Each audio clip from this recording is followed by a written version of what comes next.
Hello जिद्दी aspirants. तो पिछली क्लास में हमने इंडिफरेंस कर्व या तटस्थता वक्र तक हमने पढ़ लिया था। आज की क्लास में हम बजट समूह, बजट रेखा पढ़ेंगे और इक्विलिब्रियम यानी कि उपभोक्ता का संतुलन पढ़ेंगे। ठीक है, तो हम अपनी क्लास को स्टार्ट करते हैं बजट समूह और बजट रेखा से। देखिए, बजट समूह और बजट रेखा क्या होता है। इसके पहले आप इस शब्द को देखें कि बजट क्या होता है। जो आगे बजट लिखा हुआ है, ये बजट क्या होता है। देखिए, हर साल भारत सरकार के द्वारा भी बजट प्रस्तुत किया जाता है, स्टेट गवर्नमेंट के द्वारा भी किया जाता है। और हम अपनी दैनिक जीवन में घरेलू स्तर पर हो या जैसे दोस्तों के बीच हम कभी ट्रिप बनाते हैं, तो हम क्या कहते हैं कि यार एक बजट बना लेते हैं कि हाँ पर पर्सन कितना कितना हमको खर्चा आएगा, है ना। इसलिए हम क्या करते हैं, एक बजट प्लान करते हैं। फॉर एग्जाम्पल, अगर आप ट्रिप पे जाना चाहते हैं, उसके लिए आपने बजट बनाया है कि यार हम 4000 रुपीज़ खर्च कर सकते हैं। अब 4 लोग जा रहे हैं तो क्या हुआ, उसमें क्या होगा, पर पर्सन 1000 का आपने बजट बनाया है।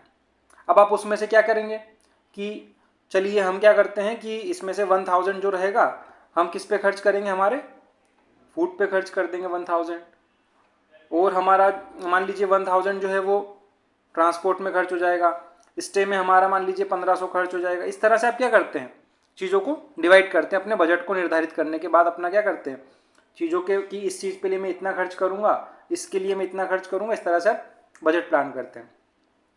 बजट समझ में आया। बजट समूह क्या होता है। बजट समूह में देखिए, हम यहाँ पे 2 वस्तुओं का अध्ययन कर रहे हैं। बजट समूह में क्या है, मान लीजिए आपका बजट 100 है। अब 100 में आपको X वस्तु भी खरीदना है और Y वस्तु भी खरीदना है। अब मान लीजिए इसकी कीमत भी देखी जाएगी कि अगर X की कीमत कितनी है 5 रुपये और Y की कीमत कितनी है 10 रुपये है, तो आप क्या करेंगे, विभिन्न विभिन्न संयोग बन जाएंगे आपके पास कि आप कितनी कितनी वस्तुएं खरीद पाएंगे 100 रुपये के अंदर। मान लीजिए अगर 100 रुपये में आप सारी X वस्तुएं खरीदते हैं तो आप कितनी वस्तुएं खरीद पाएंगे, 5 का डिवाइड कर दीजिए 100 में, कितना आ जाएगा 20। यानी कि आप अगर पूरी वस्तुएं इसको खरीदते हैं, Y को 0 खरीदेंगे तो आप 20 खरीद पाएंगे। उसके बाद अगर आप इसको 0 कर देते हैं X वस्तु को, तो Y की कितनी वस्तुएं खरीद पाएंगे, 10 वस्तु खरीद पाएंगे। ठीक है, इसी तरह से आप विभिन्न विभिन्न संयोग बनाएंगे। अगर आप क्या करते हैं, इसकी जगह पे आप X वस्तु की क्या करेंगे, आप दोनों वस्तुओं की मात्राएं खरीदना चाहेंगे X की भी और Y की भी। चूंकि इसकी कीमत कितनी है 5 रुपये है, इसकी कीमत कितनी है 10 रुपये है। अब आप क्या करेंगे, इसकी मान लीजिए आप 15 मात्राएं खरीदते हैं, 15 नहीं, अपन राउंड फिगर लेते हैं, इसको अपन 10 मात्राएं खरीदते हैं। तो इस पर आपने कितने रुपए खर्च किए, 50 रुपीज़ खर्च कर दिए। और इसकी कितनी मात्राएं खरीदेंगे आप, 5 मात्राएं खरीदें, तो इस पर भी आपने कितने रुपए खर्च किए, 50 रुपीज़। तो इस तरह से क्या है, आपके बहुत सारे संयोग बन जाएंगे और वो जो संयोग होंगे आपके, वही क्या कहलाएंगे, बजट समूह कहलाएंगा। उन सभी वस्तुओं के बंडलों, क्या लिखा हुआ है यहाँ पे, उन सभी वस्तुओं के बंडलों का संग्रह जिन्हें एक उपभोक्ता अपनी दी गई आय और बाजार कीमतों पर खरीद सकता है। उसकी आय जो है वो दी हुई है।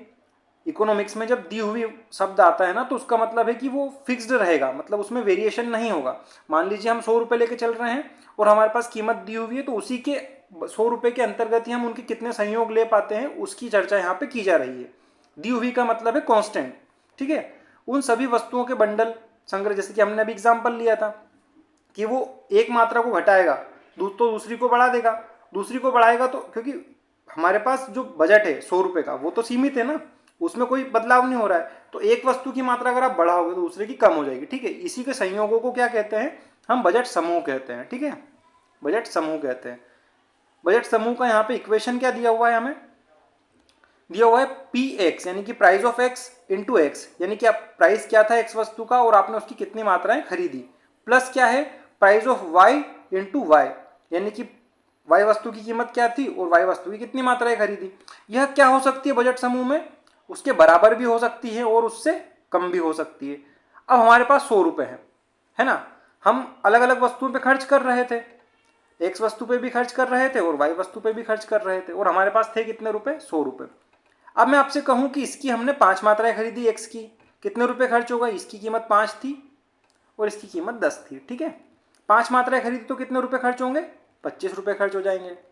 ठीक है सर, इसकी हमने 5 मात्राएं खरीदी, कितने रुपए खर्च हो जाएंगे, 50 रुपये खर्च हो जाएंगे सर। ठीक है, अब हमारा टोटल कितना खर्चा हुआ, 75 रुपीज़ का। ₹25 क्या हो गया, बचा रह गया। यानी हम 75 भी खर्च कर सकते हैं, चाहे तो 100 रुपये भी खर्च कर सकते हैं। तो बजट समूह के अंतर्गत क्या होता है, बजट समूह के अंतर्गत जब हम इसका इक्वेशन बनाते हैं तो इसके इक्वेशन में हम क्या लिखते हैं, इज इक्वल टू और लेस देन और इक्वल टू लिखते हैं। यानी कि हम उस पैसे को बचा भी सकते हैं, पूरा खर्च ना करें और पूरा खर्च भी कर सकते हैं। लेकिन जब हम किसकी बात करते हैं, बजट रेखा की बात करते हैं, तो इसमें क्या चेंजेस आ जाते हैं देखते हैं। बजट रेखा क्या होती है, बजट रेखा उन सभी दो वस्तुओं के बंडलों का आलेखी निरूपण यानी कि एक रेखा चित्रीय प्रस्तुतिकरण होता है जिन पर उपभोक्ता अपनी पूरी आय खर्च कर देता है, ठीक है। और जब हम पूरी आय खर्च करेंगे तो क्या होगा, इज इक्वल टू का साइन हमको यहाँ पे देखने को मिलेगा।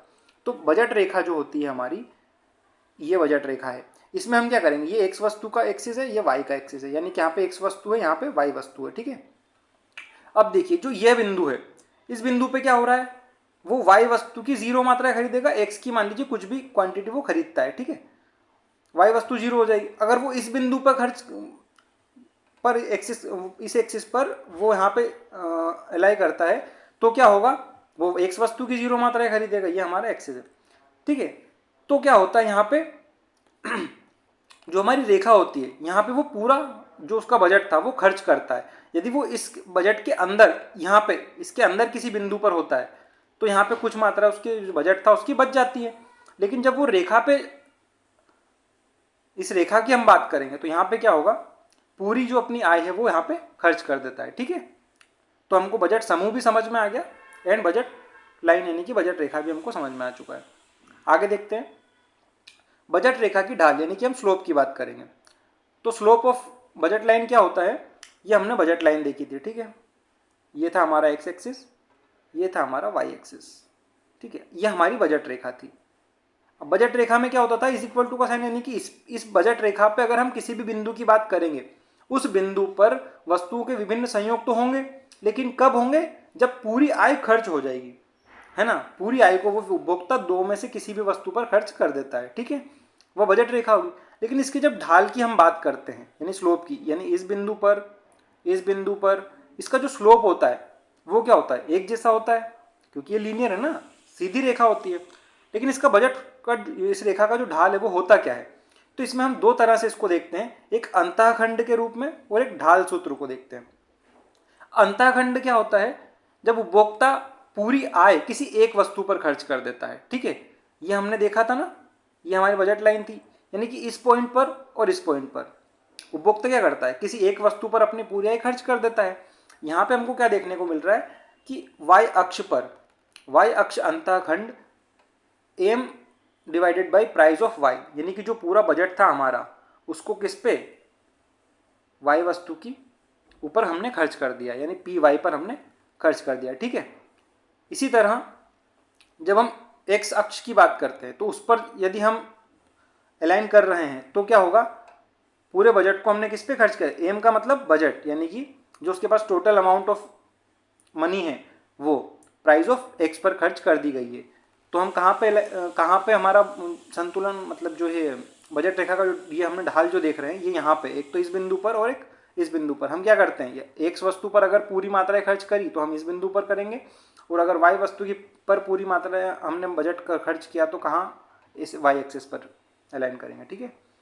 अब आता है हमारा ढाल का सूत्र। अब यदि इस ऐसा केस हो कि जब हम दोनों वस्तुओं की मात्राएं खरीदेंगे तब क्या होगा, तो हमारा बजट का स्लोप क्या हो जाएगा, price of X divide by price of Y, ठीक है। यानी कि एक्स वस्तु की कीमत क्या थी और वाई वस्तु की कीमत क्या थी, इन दोनों का जो अनुपात होगा वही क्या होगा, हमारा बजट रेखा का स्लोप होगा यानी ढाल होगा। तो हमें दो चीज़ें ध्यान रखनी है कि अंतःखंड यानी इंटरसेप्ट की बात करेंगे तो पूरी जो हमारा पूरा जो बजट है, पूरी जो हमारी मुद्रा है वो किस पे खर्च कर रहे हैं हम, किसी एक वस्तु पर, या तो एक्स पर खर्च कर सकते हैं या फिर वाई पर खर्च कर सकते हैं। वहीं अगर ढाल जो उसका इंटरनल की बात करेंगे हम तो क्या होगा, प्राइस ऑफ एक्स और प्राइस ऑफ वाई। यहाँ पे माइनस का साइन क्यों है, क्योंकि ढाल क्या होगा हमारा, नेगेटिव स्लोप वाला होगा। इसकी विशेषता क्या है, यह ऋणात्मक और एक सीधी रेखा के रूप में होती है। क्यों होती है, क्योंकि सापेक्षिक कीमत अनुपात उसका हमेशा क्या होता है, स्थिर रहता है। यानी प्राइस ऑफ एक्स जो है ये तो हर बिंदु पर एक ही रहेगा ना, हम प्राइस थोड़ा ना चेंज कर रहे हैं हर बिंदु पर, यहाँ भी प्राइस वही है, यहाँ भी प्राइस वही है, तो इनका जो रेशियो है जब वो सेम रहेगा तो जो हमारी लाइन है वो भी स्ट्रेट लाइन रहेगी, है ना। तो इसका फॉर्मूला क्या रहेगा, price of X upon price of Y, ठीक है। अब देखते हैं कि प्राप्य संयोग क्या होते हैं और अप्राप्य संयोग क्या होते हैं। मान लीजिए आपने बजट बनाया था, कितने का बजट बनाया था, 100 रुपये का बजट बनाया था, और ये हमारी क्या है, बजट लाइन है। अब इस बजट लाइन पे अगर कोई किसी भी बिंदु पर हम खर्च करते हैं तो क्या होगा, हमारी पूरी आय खर्च हो जाएगी, यानी ये भी क्या है, प्राप्य संयोग है। और इस बजट के अंदर, यानी जैसे कि डी बिंदु जो हमको दिख रहा है, ये भी क्या है, प्राप्य संयोग है। यानी हम यहाँ पे खर्च तो कर रहे हैं वस्तुओं पर, लेकिन पूरी आय खर्च नहीं कर रहे हैं, कुछ मात्रा में जो हमारी आय थी वो हम बचा के रख रहे हैं।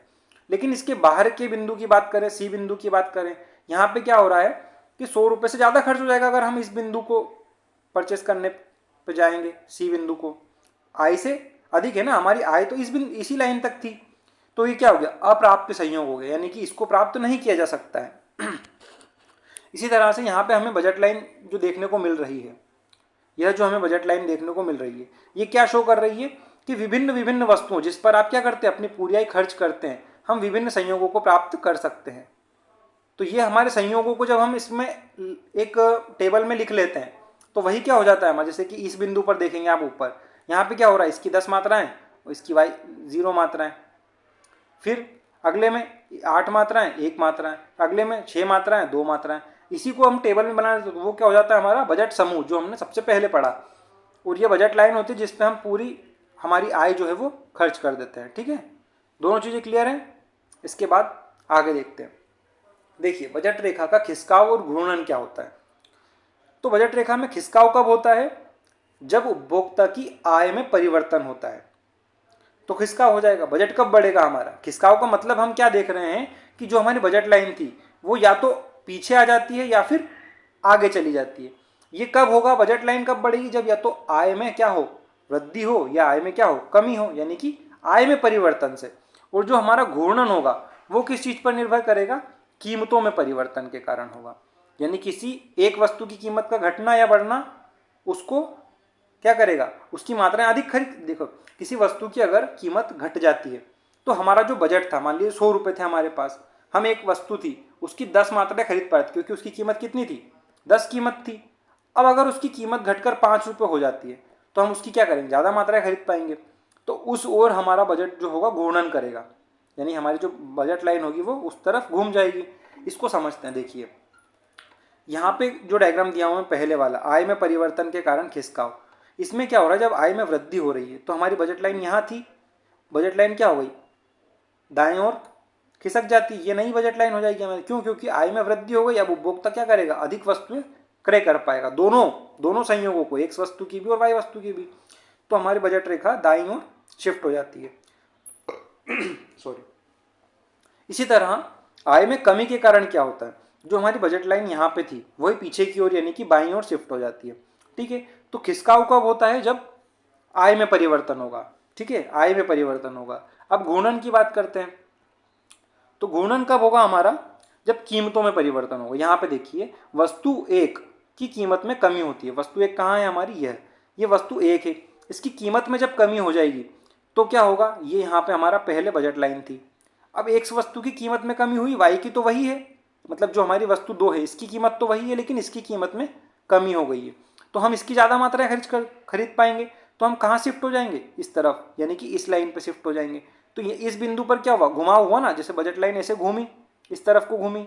अगर और ज़्यादा इसकी कीमत में कमी होगी तो इसकी और ज़्यादा मात्रा खरीद पाएंगे, तो ऐसे यानी ऐसे ऐसे घूमती जाएगी हमारी लाइन, है ना। घूर्णन कहाँ हुआ, इस बिंदु पर, यानी कि जब किसी एक वस्तु की कीमत में परिवर्तन होगा तो क्या होगा, घूर्णन होगा, यानी कि रोटेशन होगा।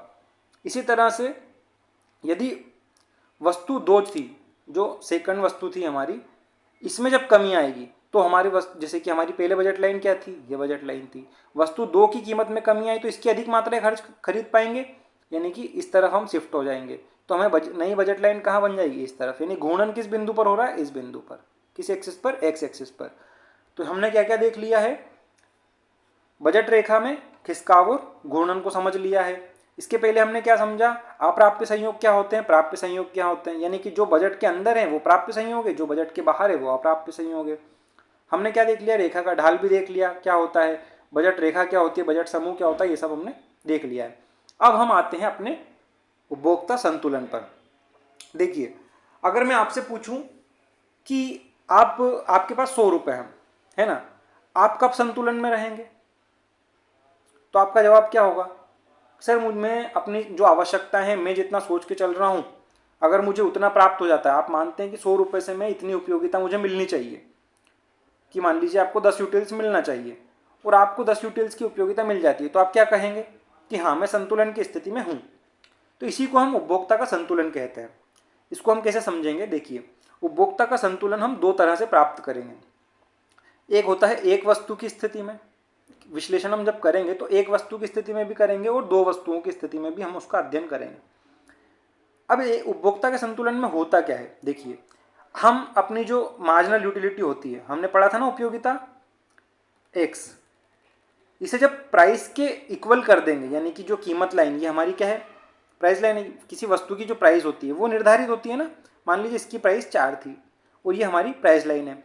यह जब किसके बराबर हो जाए? हमारी सीमांत उपयोगिता के बराबर। यदि एक वस्तु से जो मिलने वाली उपयोगिता है उसके बराबर हो जाए, मान लीजिए एक वस्तु की कीमत क्या है? 4 रुपये है और उससे मिलने वाली उपयोगिता भी उसके बराबर हो जाए, जितनी उपयोगिता उससे मिलनी चाहिए उसके बराबर हो जाए, तो क्या होगा? हमारा सी बिंदु पर क्या होगा? उपभोक्ता का संतुलन हो जाएगा। कहने का मतलब क्या है कि ये हो गया हमारा मार्जिनल यूटिलिटी और ये हो गया हमारा प्राइस। जहां पे ये दोनों एक दूसरे के बराबर होंगे वहीं पे उपभोक्ता का संतुलन होगा। अब इसके ऊपर की जो चीजें होंगी, है ना, आप यहाँ पे ध्यान दीजिए कि जो हमारा प्राइस था, ठीक है, हम इतनी प्राइस देने को तैयार है, दे रहे हैं, और ये है हमारी मार्जिनल यूटिलिटी। अब हम जो इस बिंदु पर हमें संतुलन प्राप्त हुआ, यानी इसके पहले के जो बिंदु थे, यानी कि ये यहाँ पे देख लीजिए, यहाँ पे देख लीजिए, यहाँ पे देख लीजिए, यहाँ पे अगर वो उपभोक्ता उसको क्रय करेगा, अब यहाँ पे क्या हो? कीमत ज़्यादा देनी पड़ेगी ना, लेकिन इसके ऊपर इसकी मार्जिनल यूटिलिटी ज़्यादा रहेगी यहाँ पे, है ना, यहाँ पे इसके बराबर हो जाएगी।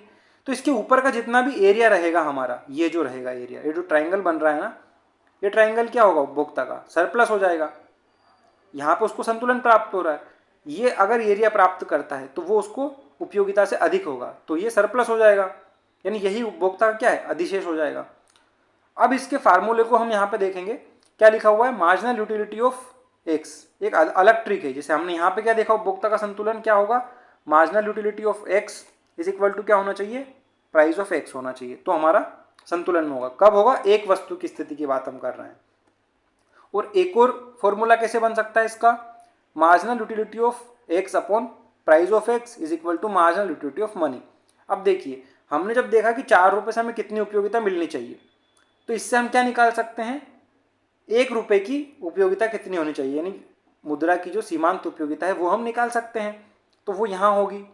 अब हमें उस वस्तु से कितनी मिल रही है? मार्जिनल यूटिलिटी कितनी है एक्स की, वो यहाँ पे दी हुई है, तो उसको हम अगर डिवाइड करेंगे किसमें? प्राइस ऑफ एक्स से जब डिवाइड करेंगे तो वो हमारा किसके बराबर होना चाहिए? मार्जिनल यूटिलिटी ऑफ मनी, यानी मुद्रा की जो सीमांत उपयोगिता है उसके बराबर होना चाहिए, तभी क्या होगा? उपभोक्ता संतुलन में होगा। तो हमने दो तरह से देखा इसको। एक कब होगा? जब मार्जिनल यूटिलिटी ऑफ एक्स जो है वो किसके बराबर हो जाएगी? प्राइस ऑफ एक्स के बराबर हो जाएगी। और दूसरा हमने क्या देखा? जब मार्जिनल यूटिलिटी ऑफ एक्स में हम डिवाइड करेंगे किसका? प्राइस ऑफ एक्स का, तो वो किसके बराबर होनी चाहिए? मार्जिनल यूटिलिटी ऑफ मनी के बराबर होनी चाहिए। दो तरह से हमने देखा। यह थी हमारी एक वस्तु की स्थिति में संतुलन। अब हम जो देखेंगे वो दो वस्तु की स्थिति में संतुलन को देखेंगे। देखिए, यहाँ पे क्या हो रहा है, जब दो वस्तु हमारे पास होंगी तो हम वही तरीका अपनाएंगे। हमने पहले क्या देखा था? Marginal utility of X upon price of X is equal to marginal utility of money. ये देखा था ना हमने पिछले इसमें। यहाँ पे ये देखिए, यहाँ पे हमने यही देखा था। अगर दो वस्तुओं की स्थिति हुई तो फिर क्या होगा? यहाँ पे दो वस्तुएं आ जाएंगी। Marginal utility of X upon price of X is equal to marginal utility of Y upon Y, price of Y. किसके बराबर होना चाहिए? मार्जिनल यूटिलिटी ऑफ मनी के बराबर होना चाहिए। यानी एक वस्तु का जो था वही दो वस्तुओं का हो जाएगा, लेकिन इसको हम इस तरह से लिख देंगे। अब इसको जब व्यवस्थित करेंगे तो कैसे होगा? यहाँ पे मार्जिनल यूटिलिटी ऑफ एक्स दिया है हमें, ये इसी तरह से यह मार्जिनल यूटिलिटी ऑफ वाई था, इसे हम इसके अपॉन में लिख देंगे। और जो प्राइस ऑफ एक्स था यहाँ पे, ये इधर आ जाएगा हमारा, है ना। यानी इसको अगर व्यवस्थित रूप में हम लिखना चाहें दो वस्तुओं की स्थिति में तो हम इस तरह से लिख सकते हैं। कैसे लिखेंगे? Marginal utility of X upon marginal utility of Y is equal to price of X upon price of Y. तो हमने दोनों चीज़ें देख ली है। एक वस्तु की स्थिति में अगर संतुलन की बात करेगा तो किस तरह से लिखेंगे? इस तरह से। और दो वस्तुओं की स्थिति में अगर बात करेगा तो किस तरह से, इस तरह से लिख देंगे। ठीक है, ये फॉर्मूले आप इसके नोट्स जो है वो सीधे सीधे यहाँ से बनाते चलें, तो क्वेश्चन जो है यहीं से सीधे सीधे पूछ लिए जाते हैं। अब देखिए यहाँ पे जो हमने देखा, जब इस तरह से क्वेश्चन बनेगा कि इसका फॉर्मूला क्या होना चाहिए, लिख देगा दो वस्तुओं की स्थिति में संतुलन कहाँ प्राप्त होगा, तो आप सीधे सीधे इसको सिलेक्ट कर लेंगे, आपका आंसर ठीक हो जाएगा। और अगर एक वस्तु की स्थिति में पूछे तो हमारे पास इस तरह से भी पूछ सकता है और इस तरह से भी पूछ सकता है, दोनों चीज़ों को याद रखना है। लेकिन आजकल जो पैटर्न है यूजीसी नेट का, स्टेट सेट का भी, यूजीसी नेट का भी और अदर एग्जाम्स जो है टीजीटी पीजीटी, उन सभी में क्या आजकल पैटर्न थोड़ा सा चेंज हो चुका है। तो वो क्वेश्चन सिंपली इस तरह से पूछ नहीं लेता है आपसे। क्वेश्चन किस तरह से पूछता है, आपको डिमांड का फंक्शन दिया होता है, जैसे कि यहाँ पे पूछा हुआ है यदि मांग फलन क्या होगा, मांग फलन यानी डिमांड फंक्शन क्या होगा हमारा, d is equal to 10-2p अगर होगा तो कीमत 2 पर, यानी कीमत 2 है वस्तु की, उस पर उपभोक्ता का अतिरेक क्या होगा। तो क्वेश्चन इस तरह से पूछ रहा है। तो इसको कैसे सोल्व करते हैं, इसमें हमारा इंटीग्रेशन यूज होता है ना। अब इंटीग्रेशन क्यों यूज होता है, जब लीनियर, यहाँ पे लीनियर इक्वेशन दी। अब अगला जो क्वेश्चन है हमारा, यदि उपभोक्ता का मांग फलन क्या हो, इसका जो डिमांड फंक्शन है ये क्या दिया हुआ है, p is equal to 27 - 3x - x²। जब ये हमारा डिमांड फंक्शन होगा तो x इज इक्वल टू 3 होने पर, यानी कि x की 3 मात्राएं खरीदने पर उपभोक्ता का अतिरेक कहाँ पे प्राप्त होगा। अतिरेक क्या है, ये तो हमने पिछले देखा था ना, जैसे ये वाला जो ट्राइंगल है हमारा, यहाँ पे क्या हो रहा था, लीनियर थी हमारा जो ये मान लीजिए क्या है हमारा, मैग्नीट्यूड ऑफ x है यहाँ पे, लेकिन वहाँ पे उस स्थिति में क्या होगा हमारा फंक्शन, डिमांड फंक्शन होगा, और यहाँ पे प्राइस दिया हुआ है। तो इसके ये संतुलन बिंदु के ऊपर जितना भी वो चीज़ें परचेस कर रहा है, यह जो भाग है उसका, यह क्या हो गया, अधिशेष हो गया, यानी उपभोक्ता का अधिशेष। जब लीनियर इक्वेशन की बात करते हैं, यहाँ पे जो है इस पॉइंट पर हमें क्या दिया हुआ है, इसमें इस क्वेश्चन में लीनियर इक्वेशन है, तो वो वाला भाग हम निकालेंगे, ट्राइंगल वाला जो ऊपर था ये वाला भाग। तो जब इसको निकालेंगे तो सिंपली हम एक अलग फॉर्मूला होता है लीनियर के लिए, उससे निकाल लेंगे। लेकिन जब लीनियर इक्वेशन नहीं होगी, इस तरह से इक्वेशंस होगी, तो इसके लिए हमें इंटीग्रेशन करना होगा। तो ये चीज़ें, इसकी हम एक अलग से क्लास लेंगे, इसके बाद वाली क्लास जो होगी उसमें हम इनको डिस्क्राइब करेंगे, कुछ क्वेश्चन आपको सोल्व करने के लिए भी देंगे, ताकि इस तरह के क्वेश्चन जब भी आपसे बने, और डेफिनेटली हर एग्जाम में इस तरह का एक क्वेश्चन कन्फर्म होता है कि आएगा। यदि आपको उपभोक्ता का व्यवहार पूछा है, उसमें से एक क्वेश्चन या तो इस तरह से पूछेगा या इस तरह से पूछेगा, या तो लीनियर इक्वेशन में दिया होगा या फिर लीनियर इक्वेशन में नहीं होगा तो आप क्या करेंगे, इंटीग्रेशन का यूज़ करेंगे। ठीक है, तो इनको हम अगली क्लास में सोल्व करना सीख लेंगे। इसका इंटीग्रेशन भी मैं सिखाने वाला हूँ, इसलिए हम अलग क्लास में सीख रहे हैं, क्योंकि पिछली जो हमने इसके पहले वाला सेशन जो था उसमें जब मैंने ये समझाई थी ना, तो स्टूडेंट को ये दिक्कत थी कि सर इंटीग्रेशन करने में दिक्कत आ रही है, या फिर जो इक्वेशंस होती है उनको सॉल्व करने में दिक्कत आ रही है। तो हम दोनों चीज़ों को एक अलग तरीके से, ये इस तरह से क्वेश्चन जो है हम 5-6 क्वेश्चन जो होंगे सॉल्व करके अगली क्लास में देख लेंगे। ठीक है, आगे पढ़ते हैं। देखिए, अनधिमान वक्र द्वारा उपभोक्ता का संतुलन। अनधिमान वक्र ध्यान आया, तटस्थता वक्र, इंडिफरेंस कर्व जो हमने पढ़ा था इस तरह से, ये हमारा आईसी कर्व होता था, है ना, इसी की बात कर रहा है। अनधिमान वक्र द्वारा उपभोक्ता संतुलन कैसे होगा भाई, उपभोक्ता संतुलन वह स्थिति है जहां एक विवेकशील उपभोक्ता, फिर से वही चीज, विवेकशील उपभोक्ता, हम देखते हैं ना अर्थशास्त्र के अंतर्गत हम विवेकशील उपभोक्ताओं का ही अध्ययन करते हैं, अपनी दी गई आय और कीमतों की सीमा के भीतर अपनी कुल उपयोगिता को अधिकतम करता है और उसमें परिवर्तन करने की प्रवृत्ति नहीं होती है। वही क्या होता है, उपभोक्ता का संतुलन होता है। इसकी मान्यताएं क्या है, उपभोक्ता क्या होना चाहिए, विवेकशील होना चाहिए, यह मान्यता हर जगह लागू होती है। उपभोक्ता का जो इंडिफरेंस कर्व है, इंडिफरेंस मानचित्र जो है वो दिया हुआ होना चाहिए। इंडिफरेंस मानचित्र क्या होता है, हमने पहले पढ़ा था ना, ये इंडिफरेंस कर्व 1 हो गया, इंडिफरेंस कर्व 2 हो गया, इंडिफरेंस कर्व 3 हो गया। इन सबको जब हम एक साथ देखते हैं तो ये क्या होता है, मानचित्र होता है, किसका, अनधिमान वक्रों का मानचित्र होता है। तीसरी मान्यता क्या दे रहा है वो, उपभोक्ता की आय और उपभोक्ता की कीमतें स्थिर होनी चाहिए, यानी कि क्या होनी चाहिए, दी हुई होनी चाहिए। वस्तु विभाज्य होनी चाहिए, यानी एक वस्तु को छोड़कर दूसरी वस्तु के उपभोग पर वो जा सकता है। ठीक है, विभाज्य होनी चाहिए, डिविजिबल होनी चाहिए। अब इसको समझेंगे कैसे, इसका संतुलन देख लीजिए, ये मान लीजिए हमारी बजट लाइन है और ये हमारा इंडिफरेंस कर्व है। हाँ, इसको टच करवा देते हैं थोड़ा सा यहाँ पे। यह जो बिंदु है यहाँ पे अपने जो आईसी वक्र था, इसकी एमआरएस है ना, इसकी एमआरएस, और जो हमारी बजट लाइन थी इसका स्लोप हमने कैसे निकाला था, price of X divided by price of Y, इस तरह से निकाला था। तो यहाँ पे जब दोनों चीज़ें सेम हो जाएंगी, इस बिंदु पर, किस बिंदु पर, ये हमारा आईसी कर्व हो गया, ये हमारी बजट लाइन हो गई। एक सेकंड में,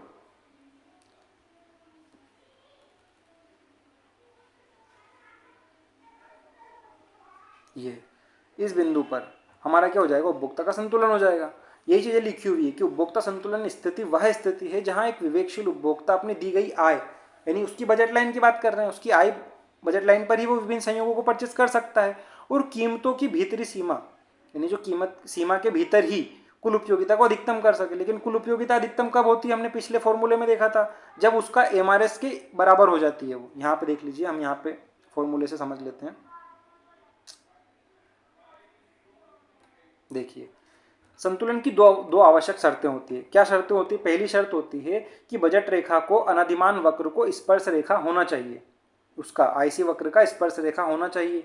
अर्थात जो ये हमने अभी देखा था ना, पिछले इसमें से बना के देखा, जैसे कि ये हमारा आईसी कर्व है और ये हमारी बजट लाइन है। बजट लाइन जो है वो इसको स्पर्श करनी चाहिए किसी एक बिंदु पर, ठीक है। तभी क्या होगा, यह पहली शर्त होगी। उसके बाद दूसरी शर्त क्या है, संतुलन बिंदु पर आईसी वक्र को मूल बिंदु की ओर उन्नतोदर यानी कि कॉन्वेक्स होना चाहिए। इसका अर्थ है कि संतुलन बिंदु पर एमआरएस घटती हुई होनी चाहिए। जब तटस्थता वक्र की हम बात करते हैं तो उसका तो हमने पहले ही देखा है कि एमआरएस क्या होती है, हमेशा घटती हुई होती है, इसके हर बिंदु पर नीचे की ओर जाते हैं। तो किसी भी बिंदु की हम बात करेंगे, जैसे यहाँ पे है, तो इसके नीचे जब बिंदु पे जाएंगे तो वो एमआरएस घट जाएगी, एमआरएस हमारी घटती जाएगी। यही, और उन्नतोदर होना चाहिए का मतलब क्या है, कॉन्वेक्स होने का मतलब भी यही है कि जो हमारा आईसी कर्व है ये हमेशा मूल बिंदु की ओर, इस मूल बिंदु की ओर क्या होता है, कॉन्वेक्स होता है। और कॉन्वेक्स क्यों होता है ये भी हमने देखा था पिछले वीडियो में। अगर आपको ये चीज़ें तभी समझ में आएंगी जब आपने पहले की क्लासेस देखी होंगी। अब क्या हो रहा है, यहाँ पे हमारा एमआरएस गिरता हुआ होता है हर बिंदु पर आईसी कर्व के, है ना। तो उन्नतोदर होता है यानी कॉन्वेक्स होता है मूल बिंदु की ओर। तो ये दोनों शर्तें हैं। अब अगर ये दोनों शर्तें नहीं हो तब क्या होगा, है ना, तब क्या होगा, असंतुलन की स्थिति होगी। देखिए, दोनों को अलग अलग समझते हैं हम। जो प्रथम क्रम की हमारी शर्त है, ये क्या कह रहा है कि बजट रेखा को इंडिफरेंस कर्व को स्पर्श करना चाहिए। यानी कि किस स्थिति की बात कर रहा है, ये आईसी कर्व, ये बजट रेखा, ये दोनों को किसी बिंदु पर स्पर्श करना चाहिए, इसकी बात कर रहा है। और ये स्पर्श अगर नहीं करेगा तो क्या होगा सर, मान लीजिए ये स्पर्श नहीं करते, काटने की बात नहीं कर रहा है, किसी बिंदु पर काटे, स्पर्श करने की बात कर रहा है। मान लीजिए ये बजट लाइन है और हमारा आईसी कर्व इस तरह से हो, काटे ना, ये मतलब इसको काटे, स्पर्श ना करे, तो हम जब इस बिंदु की बात करेंगे और इस बिंदु की बात करेंगे। अब हमने इंडिफरेंस कर्व की जो मान्यताएं पढ़ी थी उसमें क्या पढ़ा था कि इंडिफरेंस कर्व के हर बिंदु पर उपभोक्ता को क्या होता है, संतुष्टि का समान स्तर प्राप्त होता है। और जब हम इस स्थिति की बात कर रहे हैं कि ये हमारी बजट लाइन को इस तरह से काट रहा है, तो हम जब ये ए पॉइंट मान लेते हैं और ये बी पॉइंट मान लेते हैं। अब यहाँ पे क्या हो रहा है, इसी बजट के अंतर्गत अब इस आईसी कर्व पे तो क्या होगा, हर बिंदु पर समान संतुष्टि होनी चाहिए, यानी यहाँ भी समान संतुष्टि होनी चाहिए, यहाँ भी समान संतुष्टि प्राप्त होनी चाहिए। लेकिन जब ये आईसी कर्व पे यहाँ भी तो समान संतुष्टि मिलनी चाहिए हमको, और ये तो हमारी बजट से भी कम में आ रहा है। जब किसी उपभोक्ता को मान लीजिए यहीं पे संतुष्टि मिल रही है, कम पैसे खर्च करने पर भी उतनी संतुष्टि मिल रही है, और इन दोनों बिंदुओं पर वो ज़्यादा पैसे खर्च कर रहा है फिर भी उतनी संतुष्टि मिल रही है, तो एक विवेकशील उपभोक्ता होने के नाते आप मुझे ये चीज़ बताइए कि उसके पास ये बजट लाइन है और ये बजट लाइन है। अब हमने इस तरह से किया, इसको सिर्फ स्पर्श कर रहा है, इसको काट रहा है, हमारे पास ये ए बिंदु भी है और ये बी बिंदु भी है और यहाँ पे सी बिंदु भी है, ठीक है। तो जब उसको इतने कम बजट में ही चीज़ें उतनी ही मिल रही है, क्योंकि सेम आईसी कर्व पे है ना दोनों चीज़ें, जब उसको यहीं पे वह संतुष्टि मिल रही है तो वो किसी ए संयोग या बी संयोग को क्यों परचेस करेगा, ठीक है। यानी कि इसकी जो पहली शर्त है हमारी कि बजट रेखा को अनधिमान वक्र को स्पर्श करना चाहिए, काटना नहीं, स्पर्श करना चाहिए, तभी क्या होगा, संतुलन में होगा। तो हमारी पहली शर्त। दूसरी शर्त क्या कह रहा है कि ये क्या होना चाहिए, कॉन्वेक्स होना चाहिए, जो हमारा आईसी कर्व है ये कॉन्वेक्स होना चाहिए। अब इसको भी हम समझ लेते हैं। मान लीजिए हमारा आईसी कर्व को हम क्या मान लेते हैं, कॉन्वेक्स नहीं मानते हैं। ये हमारी है बजट रेखा, इसको हम कॉन्वेक्स नहीं मानते हैं, इसको हम कॉनकेव मान लेते हैं। मान लीजिए इस तरह से होगा, तो इस तरह से होगा तो किसी वस्तु की जीरो मात्रा, पहली बात तो हमारा जो आईसी कर्व की मान्यताएं थी वो फेल हो जाएंगी। क्या पढ़ा था हमने, कभी भी आईसी कर्व एक्सेस को टच नहीं करता है। दूसरी क्या बात होगी कि जब वो यहाँ पे फिर से वही चीज़ कि इस बिंदु पर और इस बिंदु पर उसको इस बजट में मिल रहा है, तो यहाँ भी तो एलआई कर रहा है, तो यहाँ पे क्यों ना परचेस कर ले वो कम बजट में ही। और दूसरा हमारी आईसी कर्व की मान्यताएं फेल हो जाती है। तो यानी दोनों शर्तें, ये जो दोनों शर्तें हैं जब ये लागू होंगी तभी उपभोक्ता संतुलन में होगा। और इसका फॉर्मूला क्या होगा, फॉर्मूला होगा हमारा एमआरएस एक्स वाई, यानी एमआरएस क्या है, हमारी आईसी कर्व की स्लोप, जो हमारा आईसी कर्व है उसका स्लोप ही एमआरएस होता है। एमआरएस एक्स वाई जो है ये प्राइस ऑफ एक्स और के अनुपात के बराबर हो जाएगा, तभी क्या होगा, उपभोक्ता संतुलन में होगा। उसको एक और तरह से कैसे लिख सकते हैं, marginal utility of X upon price of upon marginal utility of Y is equal to price of X upon price of Y. यानी कि हम उपभोक्ता संतुलन के फॉर्मूले को जब आईसी कर्व की बात करेंगे तब की बात कर रहा है, हम इसको दो तरह से लिख सकते हैं, इस दो तरह से। इसको भी आप नोट डाउन कर ले, क्या होना चाहिए, एमआरएस किसके बराबर होना चाहिए, प्राइस ऑफ एक्स और प्राइस ऑफ वाई के रेशियो के बराबर होनी चाहिए। दूसरा किस तरह से लिख सकते हैं कि एक्स की मार्जिनल यूटिलिटी और वाई की मार्जिनल यूटिलिटी का जो रेशियो है वो किसके बराबर होना चाहिए, प्राइस ऑफ एक्स और प्राइस ऑफ वाई के रेशियो के बराबर। ठीक है, इन दोनों स्थितियों में उपभोक्ता क्या होगा, संतुलन की स्थिति में होगा। और इनसे अगर इतर हम बात करते हैं, जैसा कि हमने अभी देखा था ना कि अगर इस तरह की इस मान्यता को पूरा ना करें तो क्या होगा, वो भी देखा हमने, तो क्या होगा, इस तरह से अगर होगा तो क्यों संतुलन में नहीं होगा, ये चीज़ भी समझ में आ गई। इन सबको आप नोट डाउन करके रख लेना। इसके बाद देखिए, अगर संतुलन की स्थिति नहीं होती है तो समायोजन कैसे होता है, यह तो हमने पहले भी समझ चुका है, सिर्फ इसको फॉर्मूले के फॉर्म में हमको समझना है। देखिए ये हमारा था, ये हमारी बजट लाइन थी और हमारा ये आईसी कर्व जो तक क्रॉस कर रहा था, मान लीजिए ये ऐसी स्थिति है। कहने का मतलब क्या है, एमआरएस ज़्यादा हो रहा है, मान लीजिए प्राइस ऑफ एक्स और प्राइस ऑफ वाई यहाँ पे बराबर होना चाहिए ना किसी स्थिति में। अब देखिए ए बिंदु की बात करते हैं और बी बिंदु की बात करते हैं। एमआरएस यदि ज़्यादा होगा इसके रेशो से, प्राइस के रेशो से, यानी कि ए बिंदु पर होगा, एमआरएस जब ज़्यादा होगा तो हमें एमआरएस को कम करना है ना संतुलन में लाने के लिए, तो कैसे करना पड़ेगा, नीचे आएंगे आईसी कर्व पर, क्योंकि आईसी कर्व पर हम जब इस बिंदु से इस बिंदु की ओर बढ़ेंगे इस तरह से, तो हमारा एमआरएस क्या होता है, गिरता हुआ होता है, ये हमने देखा था, एमआरएस हमारा गिरता हुआ होता है। इसी तरह से यहाँ पे जब दिया हुआ, देखिए जब ऐसी स्थिति हमारे सामने आ जाए, असंतुलन की ऐसी स्थिति जब हमारे सामने आ जाए जहाँ पे एमआरएस एक्स वाई जो है वो ग्रेटर हो, किससे ग्रेटर हो, price of X upon price of Y से ग्रेटर हो, तब हमें क्या करना चाहिए, हमें एक्स वस्तु की अधिक मात्रा को क्रय करना चाहिए और वाई की मात्रा को कम क्रय करना चाहिए। अब इसको एक तरह से ऐसे भी देख सकते हो कि जब एमआरएस ज़्यादा है, अब हमको इस वैल्यू को ज़्यादा करना है, किसको वैल्यू को ज़्यादा करना है, price of X upon price of Y को बढ़ाना है हमें। तो जब हम इस तरह से किसी चीज़ को बढ़ाना होता है तो जो ऊपर की वस्तु, जैसे कि अंश जो होता है हमारा, है ना, इसको बढ़ाएंगे अगर, तो ऑटोमेटिकली ये वैल्यू जो है, रेशो जो है बढ़ जाएगा ना, या फिर इसको घटाएंगे, तो यहाँ पे क्या है, एक्स है, यहाँ पे वाई है, यानी कि हम एक्स की अधिक मात्राओं को क्रय करेंगे और वाई की कम मात्राओं को खरीदेंगे। इससे क्या होगा, जब हम एक्स की अधिक मात्राएं खरीदेंगे तो क्या होगा, एमआरएस जो एक्स वाई है ये घटती जाएगी ना। जैसे ये देखिए, ये हमारा आईसी कर्व था, इसमें जब हम एक्स की मात्राएं अधिक बढ़ाते जाएंगे, क्रय करते जाएंगे, यानी यहाँ से हम यहाँ आए, यहाँ आए, यहाँ आए, नीचे आने पर क्या हो रहा है, हमारी एमआरएस घटती जा रही है, यानी ये एमआरएस जो है हमारी घटती जाएगी ना, एक सेकंड, एमआरएस हमारी घटेगी। तो जब क्या हो जाएगा, हमारा MRS is equal to price of X upon price of Y हो जाएगा, और इसके बाद ये बंद हो जाएगा, यानी यहाँ पे उपभोक्ता क्या होगा, संतुलन की स्थिति में आ जाएगा। किस स्थिति में, ये बजट लाइन जब इसको टच करेगी, ये हमारा आईसी कर्व, ठीक है, इस तरह से। तो जब यह स्थिति होगी कि जब एमआरएस ज़्यादा होगा इसके रेशियो से, तो वो क्या होगा, एक्स की अधिक मात्राएं खरीदेगा। और इसी तरह इस तरह से भी असंतुलन हो सकता है कि जब एमआरएस कम हो, किससे, price of X upon price of Y से, तो इस स्थिति में हमें क्या करना चाहिए, जो हमारा यह वैल्यू प्राइस ऑफ वाई वाली वैल्यू, इसको हमें कम करना चाहिए ना। तो यहाँ पे इसको हमें बढ़ा देंगे, मतलब ये ज़्यादा है ना, अब इसको कम करना है। इसको कम करने के लिए हमको क्या करना चाहिए, एक्स की तुलना में अधिक, उपभोक्ता वाई का उपभोग बढ़ाएगा। जब वाई का उपभोग वो बढ़ाएगा, यहाँ पे देखिए ये हमारा क्या था, आईसी कर्व, यहाँ पे बना देता हूँ, आईसी कर्व था। अब ये हमारी वाई वस्तु है, यहाँ पे एक्स वस्तु होती है नीचे। तो क्या होता है, हम इसकी ओर बढ़ेंगे, तो जब हम इस नीचे की तरफ आते थे तो क्या होता था, हमारा एमआरएस घटता हुआ होता था। ऊपर जाएंगे तो एमआरएस क्या होगा, बढ़ता हुआ होगा। और यहाँ पे क्या दिया होगा, असंतुलन की स्थिति में एमआरएस को कम दिखाया है ना, तो ऊपर जब जाएंगे हम वाई की वस्तु की जब अधिक मात्रा खरीदेंगे तो एमआरएस बढ़ जाएगा हमारा। तो दोनों इज इक्वल टू हो जाए, कहाँ तक बढ़ाएंगे इसको, उपभोग को, एक वस्तु के उपभोग को घटाएंगे और वाई वस्तु के उपभोग को कब तक बढ़ाएंगे, जब तक कि हमारा जो एमआरएस है वो क्या हो जाए, इसके बराबर ना हो जाए, प्राइस ऑफ एक्स और प्राइस ऑफ वाई के रेशियो के बराबर ना हो जाए। ठीक है, तो हमने तीन स्थितियां देख ली। एक देख ली हमने क्या, संतुलन की स्थिति। इस संतुलन की स्थिति में हमारा क्या होगा, एमआरएस किसके बराबर होगा, price of X upon price of Y के बराबर होगा, या इसको इस तरह से भी लिख सकते हैं। ठीक है, marginal utility of X upon marginal utility of Y is equal to price of X upon price of Y.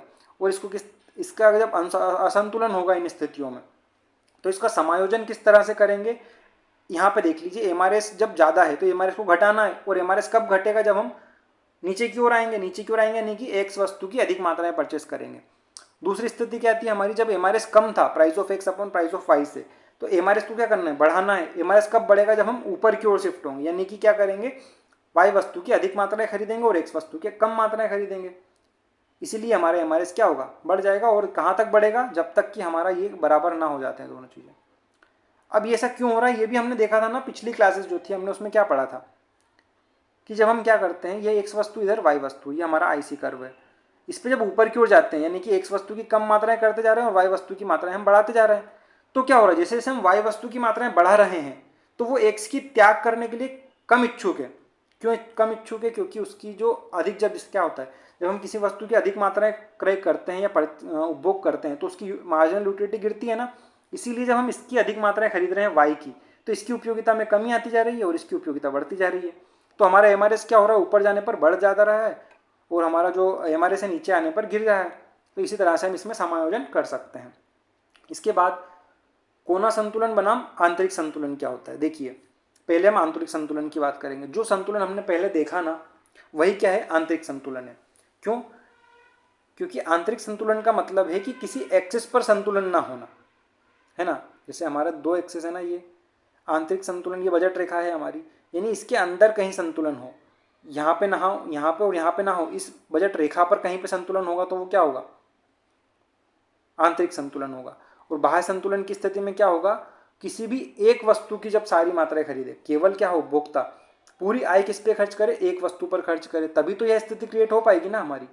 कौन सी, कोना संतुलन वाली। या तो इस बिंदु पर या इस बिंदु पर कब संतुलन प्राप्त होगा, जब या तो इस बिंदु पर यदि होगा तो वो सारी जो आय है हमारी वो एक्स वस्तु पर ही खर्च कर देगा, वाई वस्तु की वो क्या करेगा, जीरो मात्राएं क्रय करेगा ना इस बिंदु पर। ये जीरो की, इसकी वाई की जीरो और एक्स की ही सारी मात्राएं क्रय कर ली उसने। तो जब वो सारी अमाउंट जो है उसकी, सारा जो बजट है वो किसी एक वस्तु पर जब खर्च करता है तो संतुलन कोना संतुलन होता है। अब यहाँ पे देखिए, पूर्ण स्थानापन्न वस्तुएं सीधी रेखा में होती है। जब पूर्ण रेखा स्थानापन्न वस्तु होती है तो सीधी रेखा होती है। नतोदर अनधिमा कॉनकेव जो है बढ़ते हुए एमआरएस के मामले में होता है।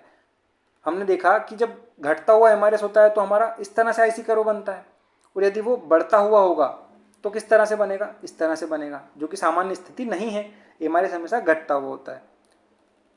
तो ये कोना संतुलन तभी प्राप्त होगा, यानी कोना संतुलन मुख्यतः या तो एक वस्तु जब पे हम पूरी आय खर्च करेंगे तभी प्राप्त होगा। कोना संतुलन की स्थिति में क्या होता है, यह जो होता है यह एमआरएस के बराबर नहीं होता है। क्यों नहीं होता, क्योंकि सारी वस्तु तो उसने एक्स पे खर्च कर दी या फिर वाई पे खर्च कर दी। और यहाँ पे हमने क्या देखा था आंतरिक संतुलन में, कि वो क्या करेगा, दोनों वस्तुओं पर कुछ ना कुछ आय जो है वो क्रय मतलब खर्च करेगा। यानी कि एक्स जो है वो भी जीरो से ज़्यादा होगा, वाई जो है वो भी जीरो से ज़्यादा होगा। तब स्पर्शता किस पर लागू होगी, जब दोनों वस्तुओं की मात्राएं क्रय करेगा ना, तभी स्पर्शता का नियम लागू होगा। स्पर्शता का नियम क्या, जो हमने देखा था फर्स्ट में, जो पहली शर्त थी हमारी, कि दोनों क्या करेंगे, टच करेंगे, यानी इस बिंदु पर हमारा संतुलन होगा। ठीक है, सारी चीज़ें नोट डाउन कर ली हैं, यही से क्वेश्चन आते हैं, तो इस पर कोई डाउट हमें नहीं करना है। अब देख लीजिए कुछ क्वेश्चन हम देख लेते हैं जो हमने पढ़ा उसी पे आधारित, और ये प्रीवियस ईयर के क्वेश्चन से हमने लिए हैं। तो उपभोक्ता उस बिंदु पर अपना संतुलन प्राप्त करता है जहाँ पे क्या होता है, आपको इसको बताना है। जैसा कि हमने पढ़ा पिछले, सीमांत उपयोगिता इज इक्वल टू प्राइस पढ़ा था ना हमने, marginal utility is equal to marginal utility of X is equal to price of X, ये पढ़ा था। इसी को इसने इस तरह से पूछ लिया है। ठीक है, तो बन जाएगा ऐसे क्वेश्चन आने पर, ये हमारा राइट आंसर हो गया डी। अगला देखते हैं बजट रेखा। बजट रेखा का ढाल किस पर निर्भर करता है। देखिए बजट रेखा का फॉर्मूला हमने क्या देखा था, हमने देखा था price of X upon price of Y, देखा था हमने। तो बजट रेखा का ढाल ये था, तो ये किस पे निर्भर कर रहा है, एक्स वस्तु की कीमत पर और वाई वस्तु की कीमत पर। तो यहाँ पे ऑप्शन में कहाँ है, वस्तुओं की सीमांत उपयोगिता पर, तो नहीं होगा। वस्तुओं की कीमत पर, तो हाँ यही तो होता है, वस्तुओं की कीमत पर ही निर्भर करता है। ठीक है, अगला क्वेश्चन, उपभोक्ता उस बिंदु पर संतुलन में होता है जहाँ बजट रेखा उदासीनता वक्र को क्या करती है, तो स्पर्श करती है। देखिए काटती नहीं है, हमने काटने का नियम भी देखा था कि जब वो काटती है तो वो किस तरह से नियम फेल हो जाते हैं हमारे, दोनों समांतर होते तब भी नहीं, यानी हमारा राइट आंसर क्या हो जाएगा यहाँ पे, ए ऑप्शन राइट हो जाएगा। देखिए अब ये जो क्वेश्चन है ये एक उपभोक्ता वस्तु X की अपेक्षा वस्तु Y की अधिक मात्रा तभी खरीदेगा जब क्या होगा। देखिए पढ़ा था हमने कि असंतुलन से वो शिफ्ट किस तरह से होता है, Y की कब खरीदेगा ज़्यादा, X की कब ज़्यादा खरीदेगा। तो इसमें क्या होगा, Y वस्तु की अधिक मात्रा तभी खरीदेगा जब जो marginal utility of X upon price of X है ये कम रहे, और मार्जिनल यूटिलिटी ऑफ ये जब इससे ज़्यादा उपयोगिता मिलेगी तो वो इसको खरीदेगा। जब Y वस्तु को खरीदेगा वो ज़्यादा तो उसकी जो MRS है वो घटती जाएगी, यानी फिर X वस्तु के लिए उसकी कम मात्रा त्यागने को तैयार होगा, इसका MRS उसके लिए बढ़ जाएगा। तो ऐसी स्थिति तक वो क्रय करता रहेगा जहाँ पे क्या होगा, marginal utility of X upon price of X is equal to ना हो जाए किसके, marginal utility of Y upon price of Y, यानी कि कौन सी स्थिति, यहाँ पे इसकी जगह इज इक्वल टू ना हो जाए।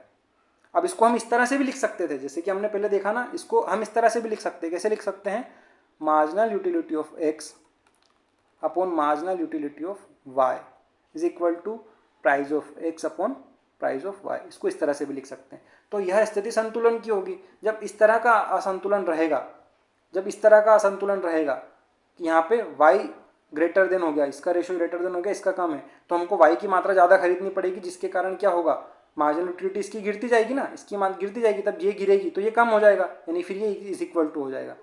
तो इसका ऑप्शन हमारा बी ऑप्शन राइट हो जाएगा। ठीक है, आगे देखते हैं।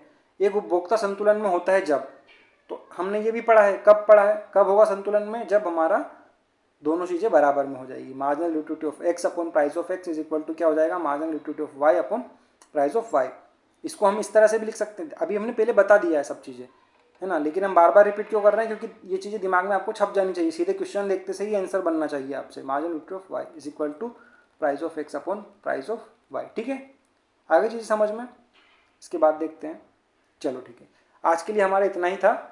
अब जो हमने आपको चीज़ें बोली थी पहले कि जो अतिरेक जो है, अतिरेक को आप समझ तो चुके हैं, लेकिन इस तरह से क्वेश्चंस आते हैं तो इनको हम सोल्व करना अगली क्लास में सीख लेंगे, क्योंकि इसके लिए आपको इंटीग्रेशंस आना चाहिए, है ना। जो हम इसको लीनियर इक्वेशन को सॉल्व करेंगे और हमारा नॉन लीनियर इक्वेशंस को जब हम सॉल्व करेंगे तो क्या होगा, इंटीग्रेशन की आवश्यकता पड़नी चाहिए। इसके लिए एक अलग फॉर्मूला है, हम इसको डिस्क्रिप्टिव फॉर्मेट में पूरा बेसिक टू एडवांस तक हम इसको समझ लेंगे कल की क्लास में। ठीक है, धन्यवाद।